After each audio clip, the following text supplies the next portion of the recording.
I could, I'd protect you from the sadness in your eyes,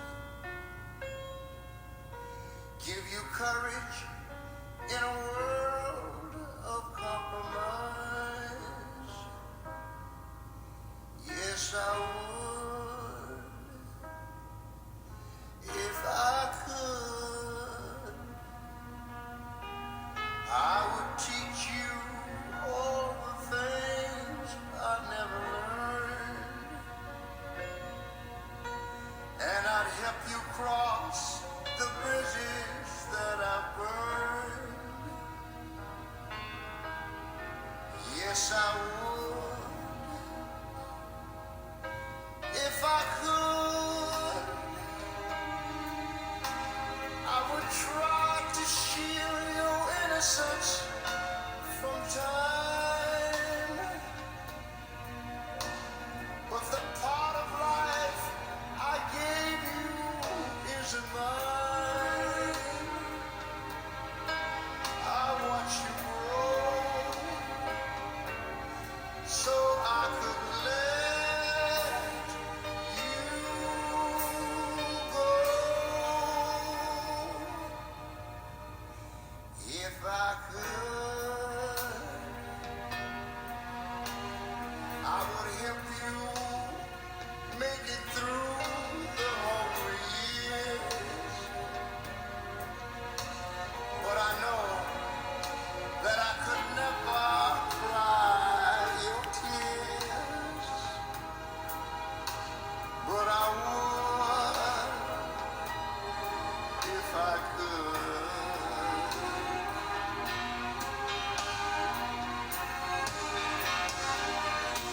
Yes, if I knew in a time and place where you don't want to be, you don't have to walk along this road with me. My yesterday won't have to be always.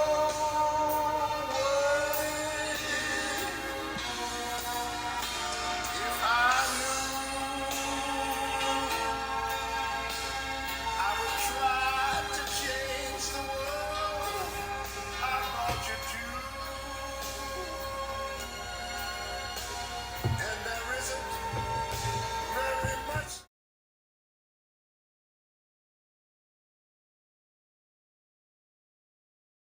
Well, yeah, so when I think about the men in my life, or when I think about Father's Day, I just think about how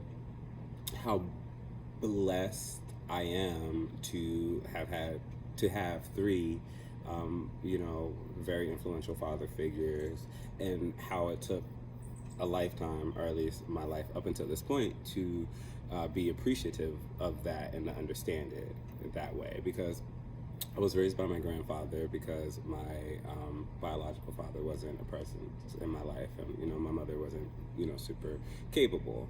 Um, Obviously, everyone knows the benefits of like stability, middle class income, and stuff like all that comes with being raised by a grandparent. But I think being raised by a single man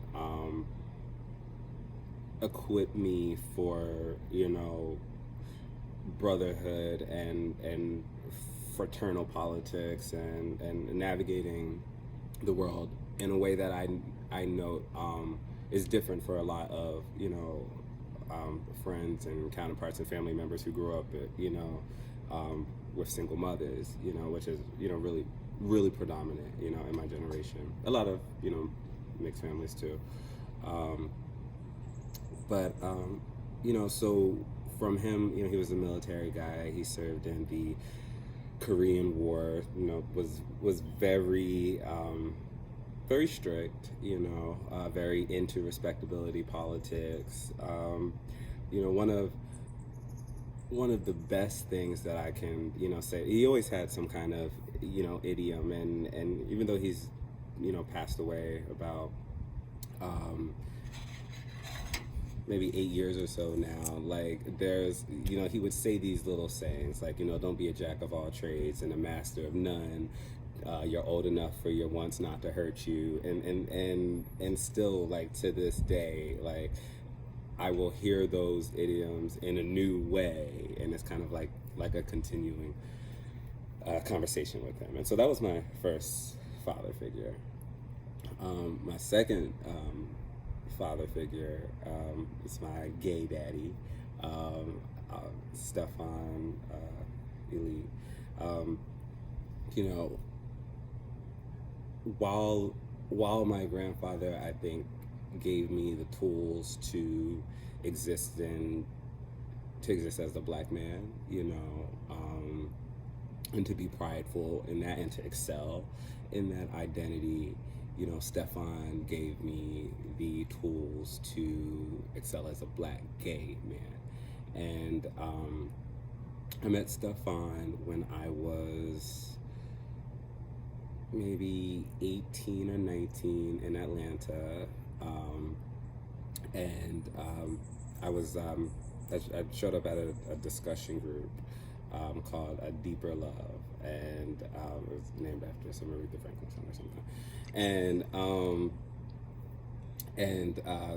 It was a group of very reminiscent of the men. If anybody wonders why I'm so comfortable with the brothers, it has a lot to do with Deeper Love. And so that group met every Wednesday, black gay men ages 18 to whatever, and we would all discuss the news of the day. And I mean, you can edit it, so sidebar, that's what I was trying to do with Brothers Got Talent. But we could, it was just this sense of community, and within it, I know a lot of people's mentors and stuff, they take them on these within the black gay community and the ballroom community, there's a lot of stories about, the stunt queens and and the fighters and stuff like that. But all of Stefan's kids are very accomplished. They're not in trouble, and so I have also what Stefan gave me was brothers. I didn't have that growing up, and so just the network of support that was around me, the environment that he was able to create made a difference. And the elite in Anye Elite is, and a result of, is in tribute to, the gay family name. And then my last father figure is actually my biological father, who, over the last 4 years, we've been, developing a deeper relationship. It came also with another sibling, a sister, and why I said in the beginning it took me so long to kind of see it as, a blessing, is because in the beginning it's like, oh, my biological father is, out of the picture. You don't, quote unquote, have a dad. Where's your dad? And so I didn't really appreciate my grandfather, and I appreciated him, but not fully. I felt like, still there was something missing. But now, my grandfather's gone, and I still have Stefan, and I have, this relationship with my biological father that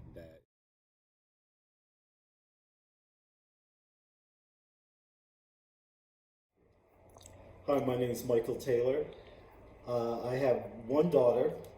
Her name is Michael. She is 46 years old, soon to be 67. My daughter has 3 sons, DeAnthony, Devon, and Noah. They're all now in their from 25 to 20 years old. In college, various jobs, and also now 4 great grandchildren. It's quite a blessing to have such lineage. I never imagined being a grandfather. I never imagined being a father or a grandfather or a great grandfather. I became a parent while I was in college. My last year of college, I was walking to campus with a baby on my back and books in my arms. Yeah, made it through. It was quite a blessing. Being a parent has been a challenge. Her mother and I worked together for about the first 4 years of her life, and then we were apart. And our lives took different journeys. And our daughter, we co-raised our daughter the best we can. But she basically lived with her mother and grandparents, more so with me. I was a summer father and holiday father, but until she was 15 years old. And at 15 years old, mother and daughter have clashes, so she came to live with me in Philadelphia. And she thought it would be easy, and I thought it would be easy too, but you know, just being a parent and, you know, I come from a family of all boys, never was really around a woman or a young woman in their development to understand all of that.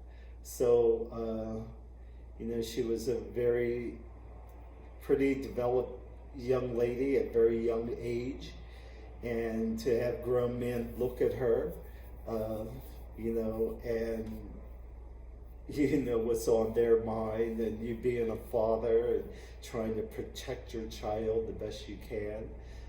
We made it through. She graduated graduated high school from Philadelphia, and went into the military right after high school.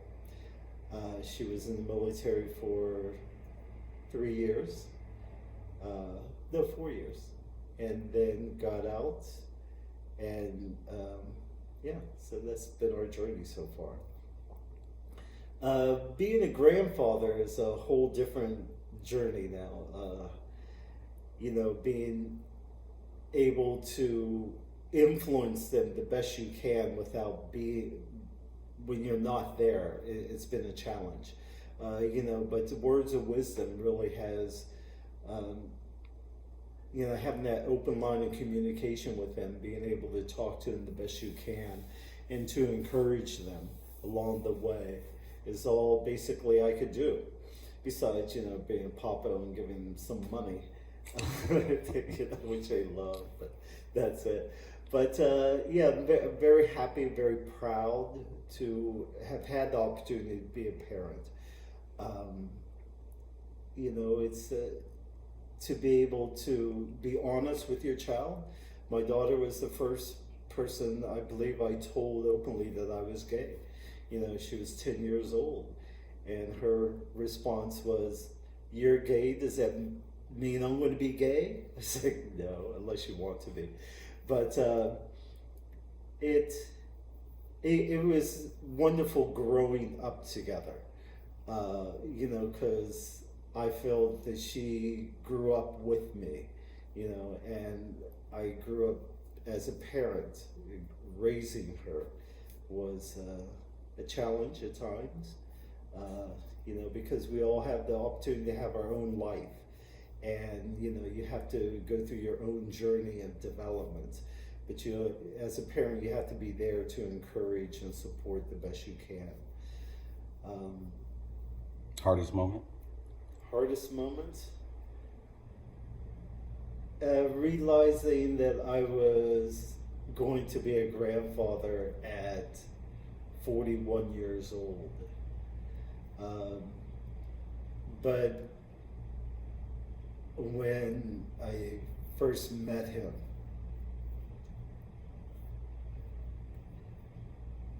he was just a joy, you know. But I didn't want him to call me granddad or papa or such and such. I said I'm too young for that. So for that first year, I was trying to encourage him to call me Mr. Smitty. You know, because in the South they call everybody Mr. Such and such. So I didn't want to be identified as granddad. So I wanted to call me Mr. Smitty. And the first thing that came out of his mouth was Papa. So that's what they call me till today. All three of my grandsons, now my great-grandchildren, they all call me Papa. So I'm happy to have that name. I'm happy to have the journey and feel completely blessed to have had a child and to be open with my child and to have my child understand diversity in this world. And my grandchildren too. You know, they're very open. They're like, oh, we have gay friends, you know, this person, yeah, these are their choices that they're very comfortable around myself and my partner, Tim. Yeah. So that's my story.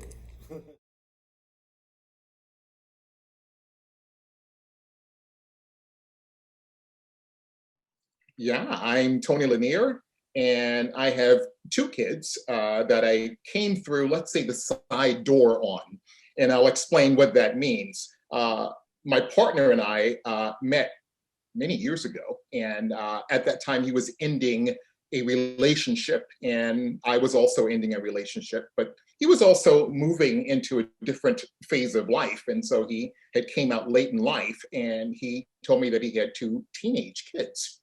And I never had kids, and I grew up in a household of five, and so I had some ideas of how to communicate with people. But my first meeting was with his ex-wife, and she was charming and just amazing and inquisitive, but with boundaries, and it was actually quite nice. And we had told her that we would go out and meet these kids. So Dan lived in Ottawa at that time.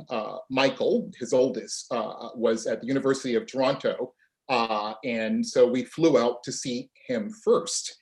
And I was nervous, but Dan told me that Michael is a very nice guy, very soft-spoken, and he was very respectful, also inquisitive in a really good way. And I could tell that he had a good heart. I was horrified, first of all, because I had lived in Los Angeles for many years, and we flew into Toronto in the dead of winter. And when we met Mike, he had on a thin shirt and a denim jacket, and that was it. And I'm thinking, oh my God, you need to let's get a coat, But I later found out that was just Mike.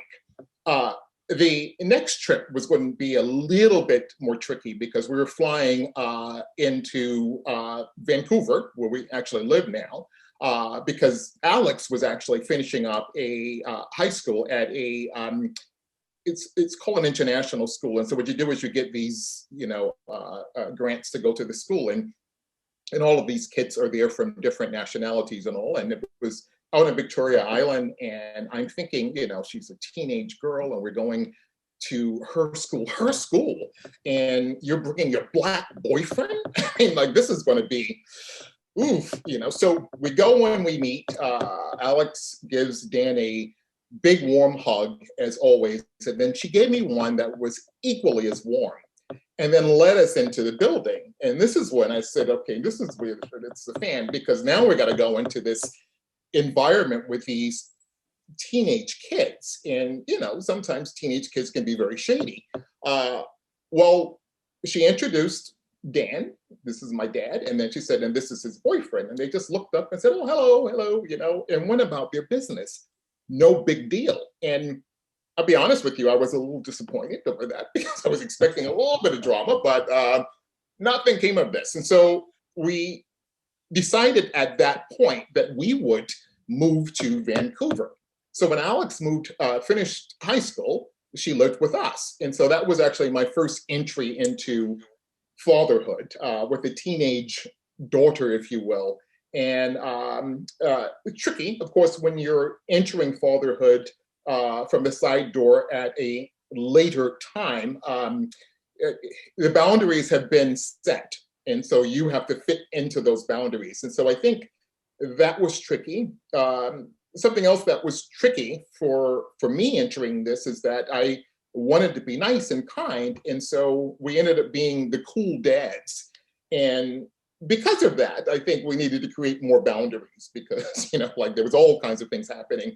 And Alex is very respectful and all, and, but she just would go out at night and wouldn't call, and, and I'm a worry ward on top of that. And so that was hard for me.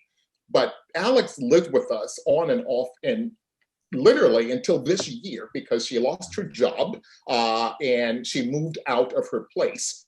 Now, she was living in Chinatown, and I'll frame things for you as well. So Dan his father is French Canadian, his mother's Italian. Dan's ex-wife is Chinese from the Philippines. And so the kids are Eurasian. And at that time, and it continues, unfortunately, we had lots of anti-Asian hate. And whereas she lived in Chinatown, she was being accosted and followed. And so she moved back in with us. And that was great. But I'll tell you the difference between having a 19-year-old kid living with you versus a 32-year-old kid, big difference, huge differences. But, we enjoyed her time with us. She was at one time engaged to the gentleman who is now considered our son as well. And that didn't work out, unfortunately, but they're friends, we're friends, and we've just had the most amazing time with, helping to raise Alex. And, what I was able to bring to the table was something that Dan wasn't. So I am affiliated with the Gay Mafia. So Alex loved to travel, and she would often find herself in situations in Europe. And I had traveled a lot, and so I've met a lot of people. And so I was able to actually call up a number of favors, to get her protected and to save grounds when she, stumbled away or so. And that all worked. And I think she was so appreciative of that. Mike has been, he never lived with us, but he's visited off and on. And Dan's actually going out in 2 weeks to see him because Dan hasn't seen him in 2 years. And whereas they speak very frequently, it's not the same when you're not seeing the kid. Alex, we're in constant contact with on a regular basis. And interesting enough, Dan's ex-wife and I have become very good friends. And so, we were texting each other this morning even. So it ended up being a really nice entry into fatherhood. But I'll say this, that I give very special, and I'm not going to put myself in a position of the fathers that actually were there, boots on the ground at birth. My situation is very different. It is completely discounted from what fathers do when they are there from the beginning to the end. And so I want to give them the respect that they deserve, because mine was easy. I didn't have a diaper to change. I mean, there was no teething kids, other issues, but not the same as a dad that was there from the beginning. So hats off to them.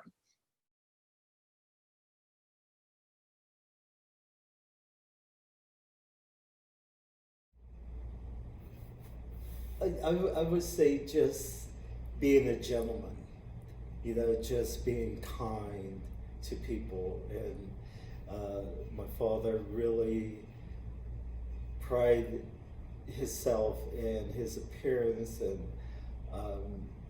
in his word.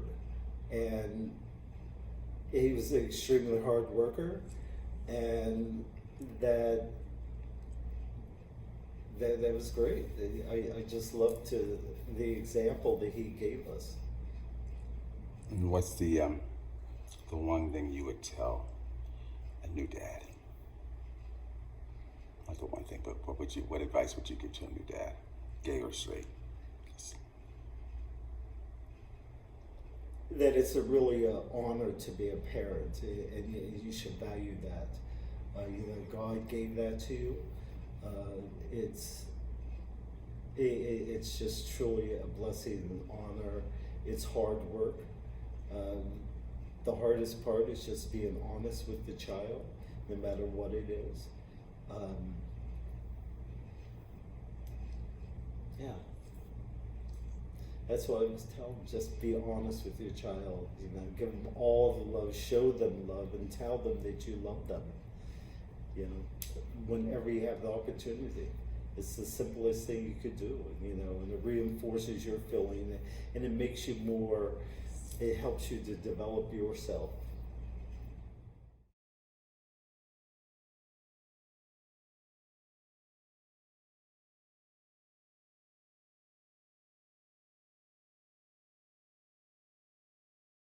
Being gay has never really been an issue. They've had to understand it.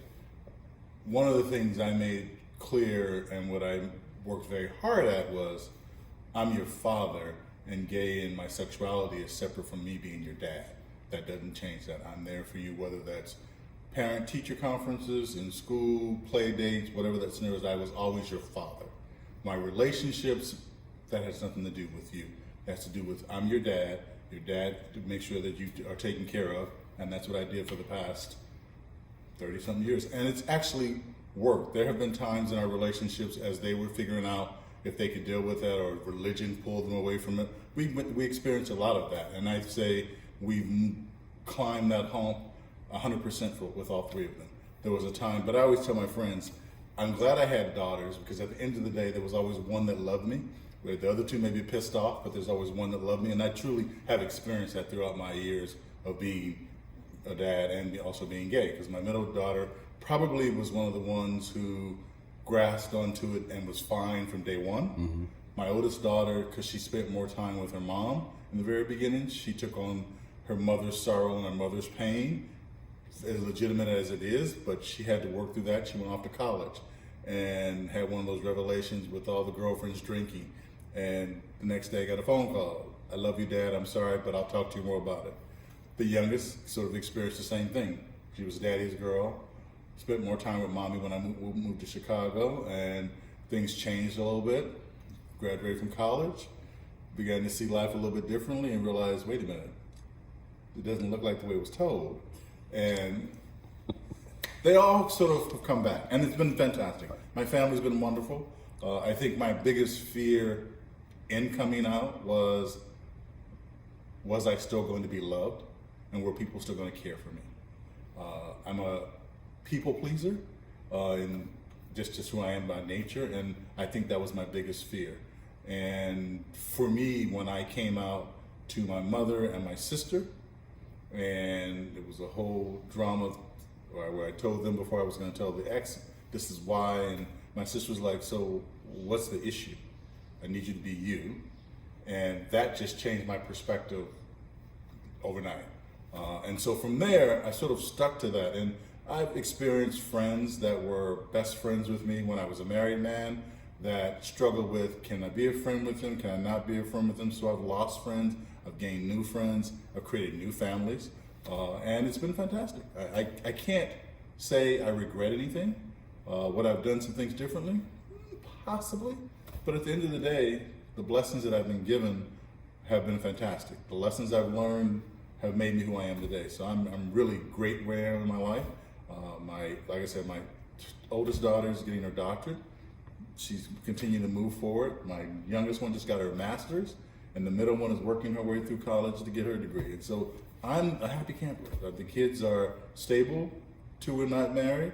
1's married. 1 was married. I said she's following her dad's footsteps, and so it's okay. We are. I find being a dad has always been what I wanted. So I've never really thought of anything other than being a father. And that's kind of how and most of their friends have all said, your dad is cool. And they always see me as your regular dad. They don't, he's a Gary as a partner. I have a stepson, Terrence. And so that's sort of my little guy in the world. And he's got a son now, so I've got a grandson. So it's sort of full circle. I've got a little bit of everything, and I can't complain.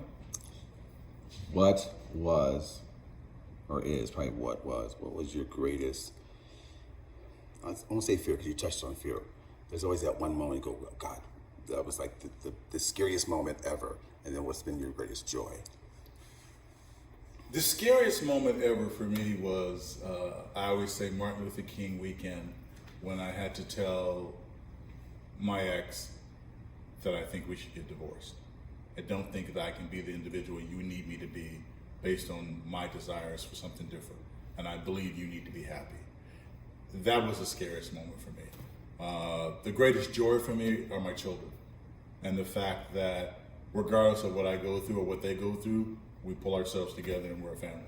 And they're great with that. They can pick up the phone and it's just a text. How you doing, Dad? Or you get an IM with the love you sign on it. So we go back and forth. The pandemic has been probably the best thing from a family perspective. My daughter's created a family tree, and so all of a sudden the phone starts going off and everybody's responding, what are you doing, the whole bit. And so I think from that perspective, I could pick up a whole lot of negatives from the pandemic, but I think the most positive for my family was it brought us closer together and reminded us that we are there for each other, and whatever we need to do, we need to do.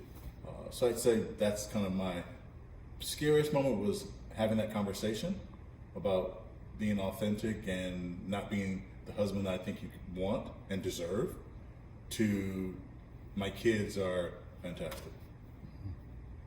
You are a people person, because you not once did you say, because I need to live the life that I need to be. You said, I want to make sure you're happy. So that's very interesting. But that's how I look at things. The one, I'm coming to you as a new gay dad. What advice? What words of wisdom? What?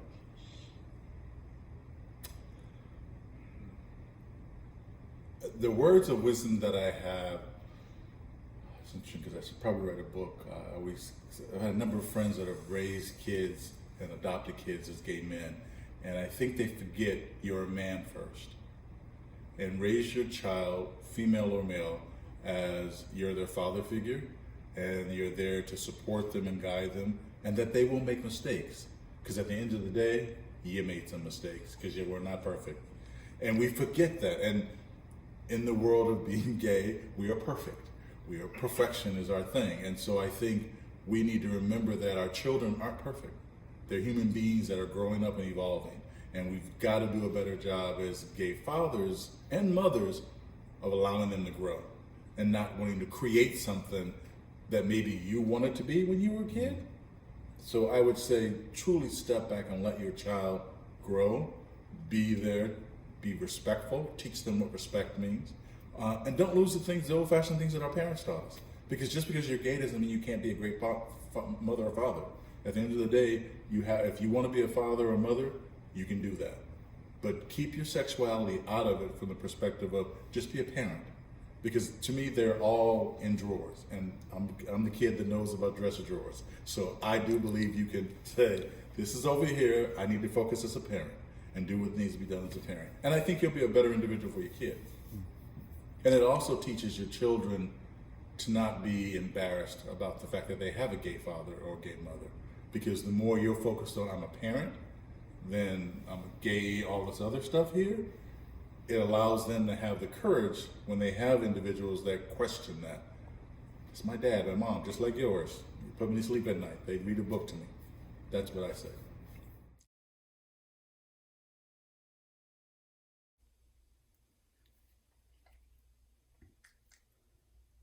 Fatherhood. It's definitely something they don't prepare you for. There's no books. There are plenty of books, whether they're right or wrong. It's each experience is different. Your children become your life. You never realize how much you could love someone else, another entity other than the person that you're with, your spouse. But really, it's a completely different, say ball game. And I always say you never sleep again. You never get a full night's sleep again. You're worried about them from the time they're born to, even when they're gone. You just, they're on your heart and they're on your mind. I don't think any of us were ever. Well, I certainly was not a perfect parent. You just try your best. And as you get older, you realize that your parents did the best they could. Everyone will talk about their each experience as a parent. And I kind of, I'll tell you the nitty gritty of, they forget about the things. I think it's like having a child, like actually giving birth. It's so wonderful when it happens. You forget how much pain you're in. Not a man, but a woman certainly. They go, "Oh, I want to do another one. I have more." And you go, "Really? All that pain you were in, all that discomfort, in the heat, can't get up, can't move, you're nauseous, yeah, the late nights when they're sick, when they're infants, they can't tell you what's wrong, and you just you feel for them and you ache for them, and you know that they're going through pain and they can't express it, and they look at you with that look on their face saying, 'Help me,' and you're unless you're a doctor, you're kind of clueless. I don't know what, and fevers and runny noses, and if they're in sports, then it's the injuries and the heartaches, and it's a little different now. Like now, when they're in sports, everybody wins, everybody gets a trophy. When we grew up, that wasn't the case. You lost, and you learn to tough it out. So it's a very different world. I don't know that I would want to have children now with all the cyber things and the cyberbullying, and it's very difficult. I have one girl, and we had decided on having a girl because we thought a girl would mature faster, and that she probably would not be ridiculed to the same things a boy would be. Oh, you got gay dads, and you're going to be gay, Um, and they can say that to a girl, but it's not quite the same as to a boy. So, and she did mature fast, and she was tall for her age, and all of those things, and actually a brilliant young lady, and could pick up an instrument. When she was in school, and they said, "Well, we need someone to do this," and they said, "Can you try it?" And she, within a week or so, she'd have it down, not perfectly, but just really brilliant. And you can remember when your parents would tell you to apply yourself. If she would only apply herself, and was, and you're trying to find that passion for them. And you also realize that they can't live your passion. I think that's the things you'll hear from other dads. You can't make them live the life that you didn't have. And you so much want to give them all the things that you didn't have. I think as gay men, people say we have disposable income. I don't know about disposable. I think children nowadays are all privileged. And I talk about this with other dads and parents, and gay or straight, and we all say the same thing. Remember, we grew up, we had 3 times a year we got clothes: Christmas, Easter suit, and back to school. That was it. Now kids they get clothes all the time. They get cell phones. They're just so much readily available to them. And even when you try not to spoil them, everyone has things, and the neighborhood kids has stuff, and you're never quite sure. I know it does take a village to raise children. You're never quite sure what's going on in other people's homes. We all knew growing up what was going on in other people's homes, because they all parents were all on one accord. We'd go to watch a movie, and our daughter would say, "Oh, I saw that already," and it was like rated R, and it's like she saw it months ago, because the older children in the other houses were watching that. So it's much more difficult time. Would I do it again? Absolutely. However, they're the joys of your heart. They're the things of your turning gray, your nightmares. And that's a lot of things that other parents don't tell you. They'll say, "Oh, we had a difficult time." And I didn't realize until I talked to a good friend of mine who has girls. And I said, "Oh, baby, we're going through it." And she said, "No, I almost threw off the balcony." I said, "Okay, thank you." Because then they start telling you the truth. You hear the truth, and you don't realize why other parents drink, because we would always like, "Oh, we're not going to drink that much. I only drink on the weekends." And then hump day came. Wednesday was like, "Okay, we need a little cocktail, like a glass of wine," and then just kind of rolled into Thursday, Friday, Saturday, Sunday. Because you're always worried. You just don't know. You need something to help to relax. But yeah, being a parent is the most awesome thing there is. And to watch them grow, and to watch them become their own selves, their own individual personalities, and their own adults. And one daughter, 2 grandkids. So yeah, I'm a granddaddy. They call me GP because I'm daughter calls me Poppy, and her other dad she calls Dad. So Dad and Poppy. So it's interesting. live separate lives, but collectively there's things that we all experience the same way. We're family. The cookouts, the barbecues, the birthdays, the heartfelt joys, the heartaches. I remember one time, probably the toughest time ever was we had just gotten a sitter, and we hadn't really had sitters. So we hired from an agency. So she came, and a black female, great, and she took our daughter somewhere that she had to get on a bus and go across town. And then she left her out on the steps while she went inside this house. So it was like 2, maybe 3. So when we come home and we're talking, and she said, "This is what had happened," and I don't recall ever shaking so much, because I was so angry and so beside myself, because I thought, you took our daughter on a bus across town without asking, without saying anything. You then left her outside on the stoop or on the stair. What were you doing that she couldn't go in the house with you? That you had to take her? So I was just, it was rage. It was so many things that I thought, wow, so instantly, the next day I was like, you're absolutely fired. And we both were just at our wits' end. Like, how could you take someone's child somewhere without permission, without asking, and then leave her out? Even if you're sitting inside watching, what were you doing inside that she couldn't go in there with you? So that was just a whole thing. It's like, that was probably the most frightening thing ever that happened. Wonderful joys of watching her grow. And I share this with people. For me, I feel that you can be loved and love, and that is, they say, what's the greatest joy? Being loved and being in love, and absolutely. But I do feel that accomplishment is probably the greatest feeling ever, because you do that, and when you watch them go from crawling to standing, that has very little to do with you. You can love them all you want, but that's them on their own. We did that, when you remember you riding your bicycle, and you watch them ride a bicycle, that feeling of accomplishment. For all of us, whenever if you work really hard as an actor, you audition, you get the job. If you're hitting that high note, whatever that is, if you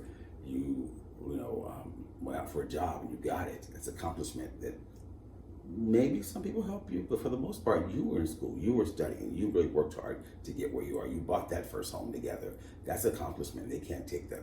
You can fall in and out of love, but the fact that you accomplished something that you really worked hard for. So you watch them accomplish things throughout their lives, and you think, wow, and your pride, you can be proud of them because you did help them accomplishment. You can't have complete pride because you didn't do it, but you can be proud for them and take pride in that because you did, help steer them along the way. And most of the time, as a parent, you have no idea whether or not you did a good job. And when other people tell you, other parents say, "Oh, they're so polite," or they do this, and they, if you're so polite over there, how come you can't be polite here? If you clean up over there, how come you can't clean up your room? If you do that, somewhere else, how come you can't do it, here at home when you're supposed to? But, all in all, it's an incredible journey, and to watch them take that journey and take that step and to grow and mature, and you swear to yourself you're not going to be like your parents. And when you hear those words coming out your mouth, when you hear those things, because I said so, when you hear those things coming out your mouth, you go, okay, I get it. There was no books, and no one taught our parents how to be parents. And you just do the best you can. So certainly for gay men, we went through the foster care system, and it took a little bit longer because her mother was in and out of the picture, in and out of jail, really, basically. But in our instance, that's the way to go. There's so many children that need homes, man, oh man. We actually have a story that we tell that reminds us that a couple friend of ours, when we first got our daughter Trinity, and 3 months, so she'd been with us since she was a baby. And they wanted to say, "Oh my God, we've been thinking about it as well." And we kept saying, "Well, really go through the system because there's so many children that need homes." And oh no, we want this, we want to make sure everything's right medically and just everything. And they did that, and they wanted the blonde hair, blue eyed baby, and and just want to really know. They want to know the history. So, and we understood that, but with so many children leaving homes, and I had gone to New York to a show, and had come back, and it was this child's birthday, and so I got there, and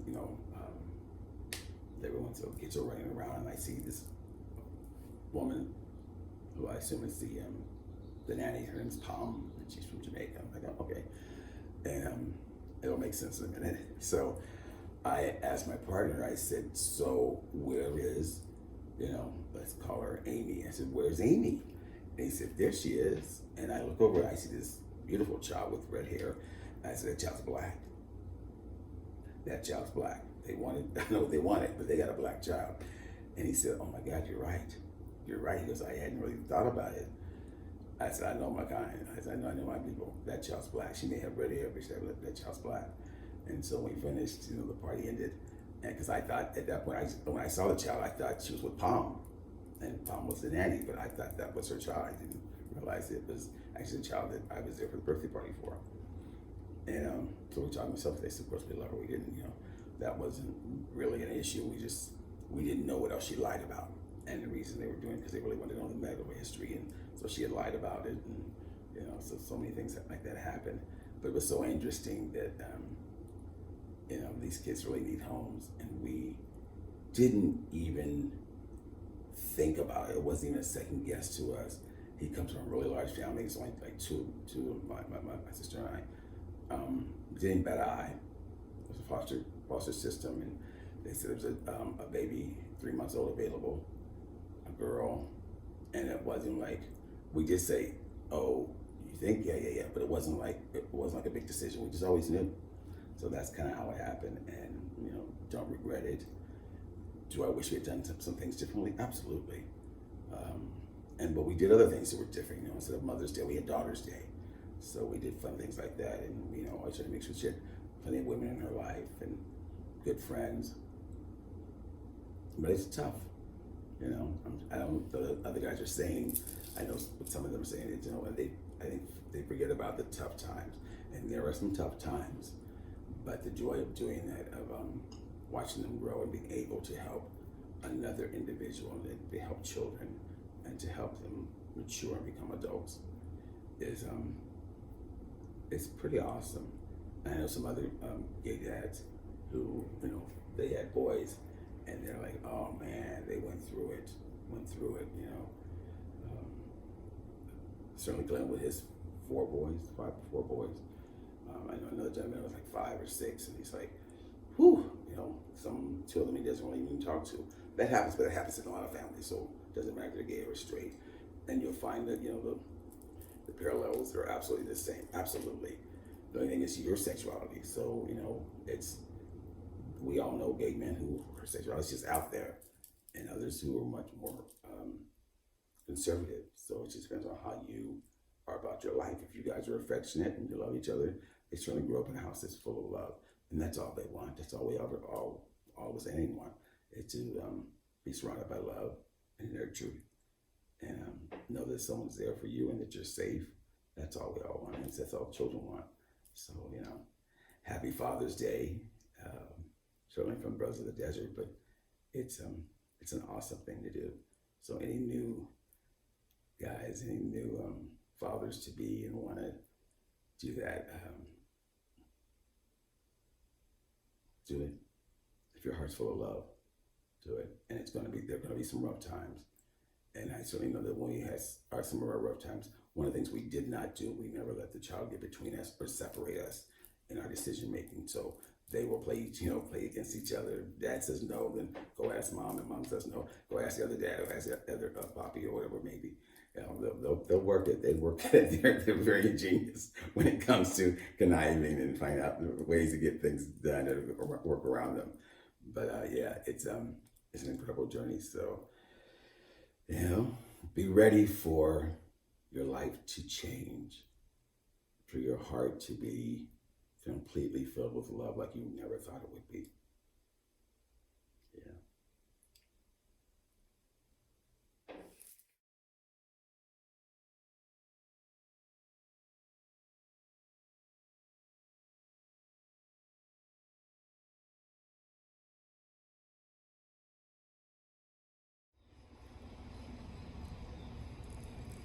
So fatherhood, if I had to do it all over again, well, I could say hands down, absolutely. There were a lot of challenges along the way. I think for me and my journey with my 5 children, because the process was so seamless, going through the adoption agencies here in California, not having to lie about the person that is adopting is not my friend, he's not my cousin. We are life partners, 2 men adopting these children together. My children share both of our names on their birth certificate. So that kind of liberation, how far we've come as gay people, and especially Black gay men, that we can adopt these children outright and out and proud, that brings joy to my heart. So to do that and to experience that, that was such a gift. So I don't really have a whole lot of negative things to say about fatherhood. I'm a cheerleader for fatherhood. I love my kids. I love my grandkids. And here's the best part about fatherhood today to me is that at this stage in my life, I do have 5 kids, and they're grown, and they're gone.